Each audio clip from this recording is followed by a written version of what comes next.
बुद्ध कहते हैं कि मानव जाति एक सामाजिक प्राणी है। उसके जीवन में जो भी सुख दुख आते हैं वह इस संसार की एक प्रक्रिया है। बच्चा जब पैदा होता है तब वह छोटा होता है। वह अपने आसपास के लोगों को देखकर ही चलना, बैठना और बोलना सीख पाता है। इसलिए हमें अपने जीवन को सही तरीके से जीने और खुशी से समय बिताने के लिए, अपने दुख दर्द तकलीफ को बांटने के लिए हमें परिवार और दोस्तों की अत्यंत आवश्यकता होती है। कोई भी मनुष्य कभी अकेला रहना नहीं चाहता। वह चाहता है कि उसके आसपास उसके अपने लोग रहें, लेकिन कई बार परिस्थितियों के कारण ऐसा नहीं होता है। जब मनुष्य को अकेले रहना पड़ता है तब वह इसे बहुत बड़ा दुख और बोझ समझने लगते हैं। अकेलापन सामान्य मनुष्य के लिए भले ही दुख का कारण हो, लेकिन उच्च स्तर वाले व्यक्ति अकेलापन को कभी बोझ नहीं मानते, बल्कि वह इसे एक जीवन जीने के रूप में देखते हैं। क्योंकि अकेले रहने से मनुष्य को बहुत अधिक ताकत मिलती है और उसका मस्तिष्क भी ज्ञान और विज्ञान से बहुत अधिक परिपूर्ण होता है। इस कहानी के माध्यम से समझते हैं कि गौतम बुद्ध ने किस प्रकार से अकेलेपन से दुखी एक व्यक्ति को अकेलेपन की ताकत का अनुभव कराया और उसे एक सही दिशा में परिवर्तित किया।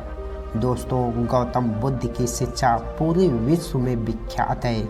इसे बताने की किसी को ज़रूरत नहीं है। किसी भी मनुष्य को नई दिशा दे सकती है। चलिए अब कहानी शुरू करते हैं। एक समय की बात है, गौतम बुद्ध भ्रमण करते हुए एक गांव में जा पहुँचे। प्रवासियों ने उनका खूब स्वागत किया। गौतम बुद्ध के आराम के लिए गांव के सबसे सुंदर घर को सजा दिया गया। सभी लोग बुद्ध की सेवा के लिए तत्पर थे, किंतु बुद्ध ने गांव के भीतर जाने से मना कर दिया और कहा कि वह गांव के बाहर वृक्ष के नीचे ही आराम करेंगे, क्योंकि वह थोड़े समय के लिए अकेला रहना चाहते हैं। बुद्ध की आज्ञा मानकर सभी नगरवासी चले गए। नगरवासियों के जाने के बाद बुद्ध ने अपनी आंखें बंद की और ध्यान की अवस्था में जाने लगे। तभी उन्हें किसी के रोने की आवाज़ सुनाई दी। बुद्ध ने तुरंत अपनी आंखें खोली और इधर उधर देखा तो पाया कि एक व्यक्ति उनसे थोड़ी दूर पर बैठा हुआ है और वह चिल्ला चिल्ला कर रो रहा है। बुद्ध तुरंत ही उसके पास पहुंच गए।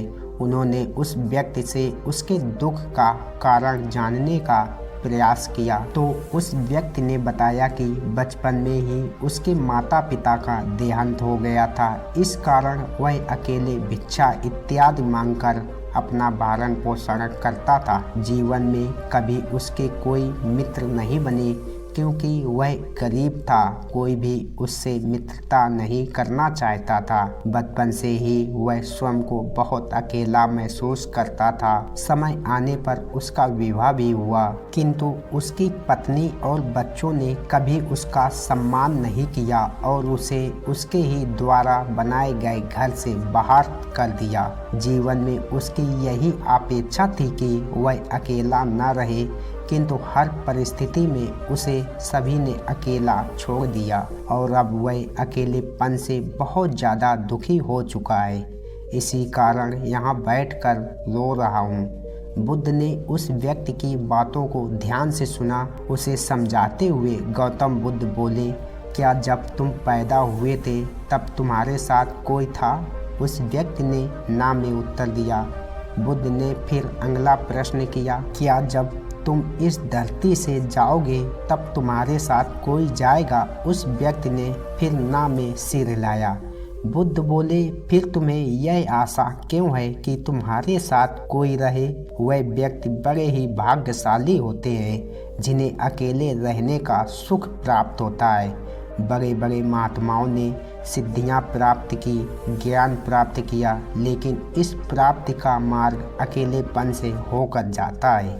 सबसे पहले उन्होंने अकेलेपन का मार्ग चुना और तभी जाकर उन्हें ज्ञान मिला। मैंने स्वयं भी अकेलेपन का मार्ग चुना, तभी तो पूरी दुनिया मुझे बुद्ध के नाम से जानती है।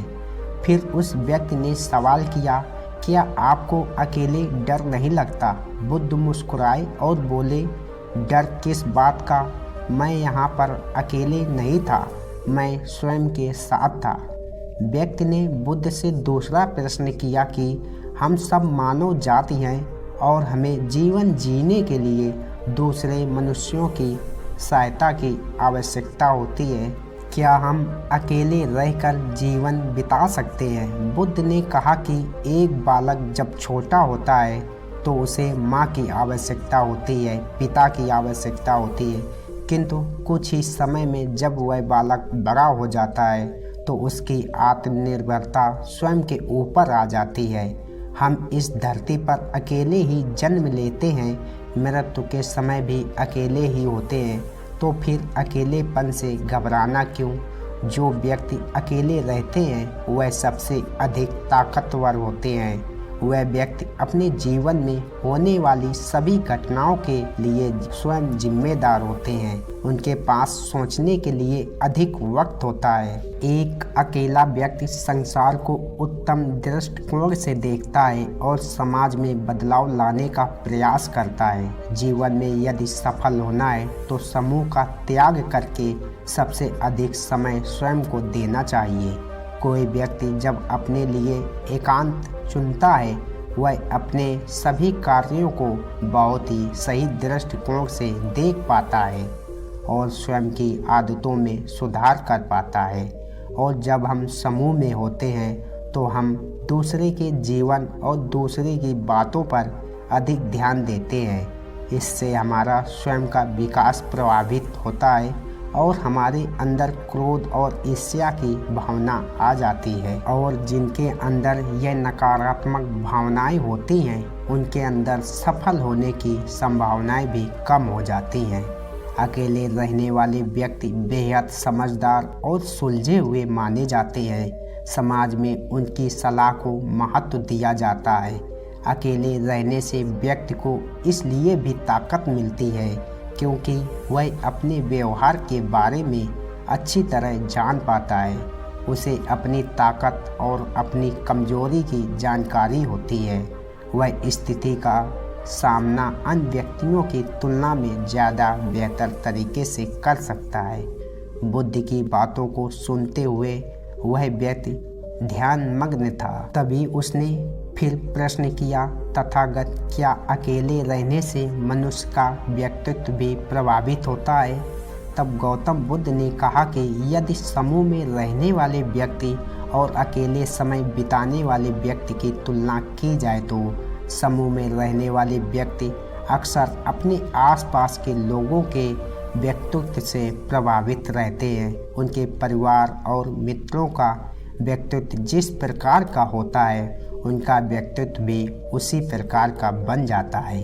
लेकिन अकेले रहने वाले व्यक्ति एक नए प्रकार के व्यक्तित्व का विकास करने में सक्षम होते हैं। वह किसी के प्रभाव में नहीं आते बल्कि स्वयं अपने व्यक्तित्व का निर्माण करते हैं।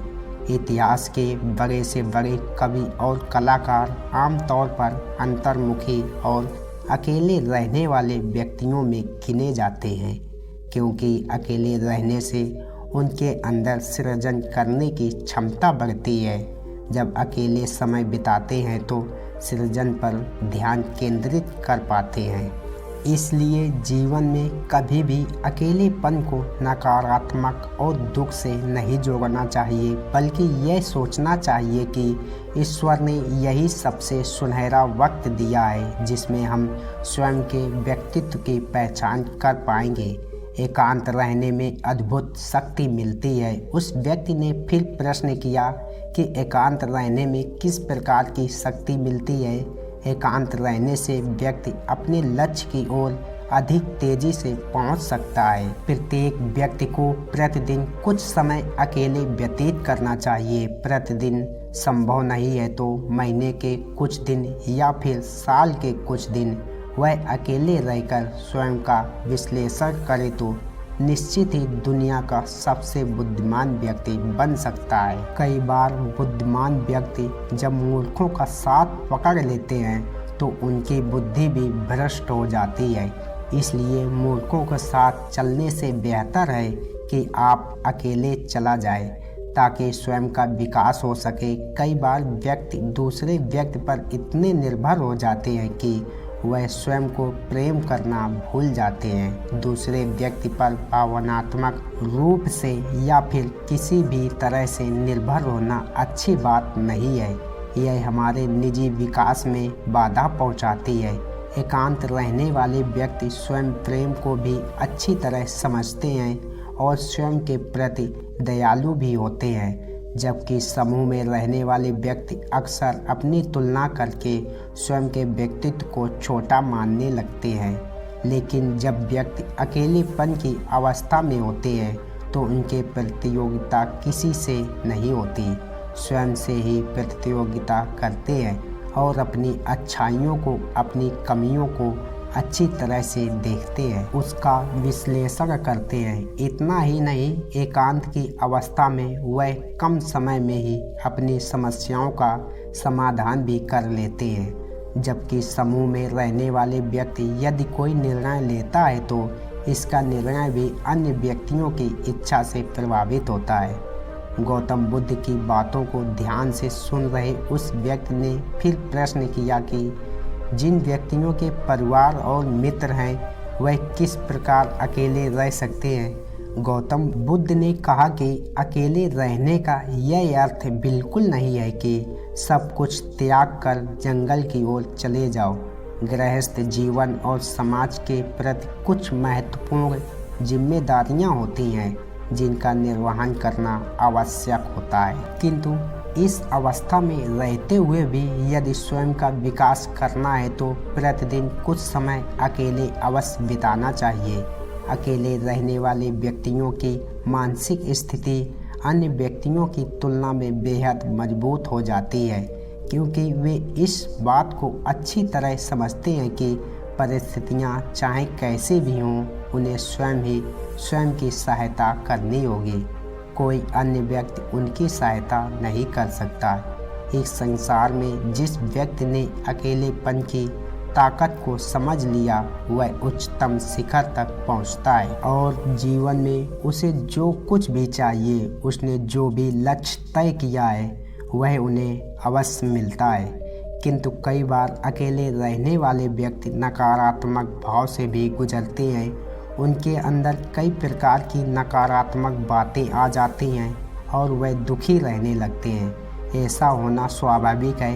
मन में नकारात्मक बातों का आना, दुखी होना, यह सब मनुष्यों के संवेग हैं, किंतु यह दुख और नकारात्मक भाव लंबे समय तक मनुष्य के जीवन में नहीं रहना चाहिए। ईश्वर ने यदि तुम्हें अकेले रहने का अवसर दिया है तो इसे स्वीकार करो और यह सोचो कि ईश्वर ने जो कुछ भी किया है इसमें अवश्य तुम्हारी कोई भलाई छिपी हुई है। अन्य व्यक्ति अपने शारीरिक जीवन का त्याग करके अकेले रहने के लिए जंगलों की ओर जाते हैं और तुम हो जिसे ईश्वर ने जीवन के प्रारंभ से ही अकेलेपन का अनुभव कराया है। इस कारण तुम्हें सदैव कृतज्ञ होना चाहिए। मन के नकारात्मक भाव और दुख के स्थान पर तुम्हें सकारात्मक बातें सोचनी चाहिए, पर अपने एकांत समय को सही दिशा में लगाना चाहिए। गौतम बुद्ध ने कहा कि प्रारंभ में तुम्हें अवश्य पीड़ा महसूस होगी, किंतु समय के साथ तुम्हें इसका लाभ भी मिलेगा। अपने जीवन को सही लक्ष्य में लगाओ और अपने लिए अनुशासन तय करो। जब कभी एकांत में बैठो तो अपनी दोनों आंखें बंद करके ध्यान लगाओ। ध्यान की गहरी अवस्था तुम्हें सकारात्मक की ओर लेकर जाएगी। इस प्रकार गौतम बुद्ध ने उस व्यक्ति को अकेलेपन की ताकत का अनुभव करवाया। उस व्यक्ति ने गौतम बुद्ध को वचन दिया कि अब वह जीवन में कभी भी दुखी नहीं होगा, बल्कि एकांत समय को अवसर बनाकर जीवन में बड़े लक्ष्य की प्राप्ति करेगा। हम सभी प्रतिदिन के जीवन में कभी न कभी अकेला अवश्य महसूस करते हैं, किंतु यही वह समय होता है जब हम अपने विकास के बारे में सोच सकते हैं। इस कहानी से अकेले रहने वालों के लिए एक सीख सिखाती है।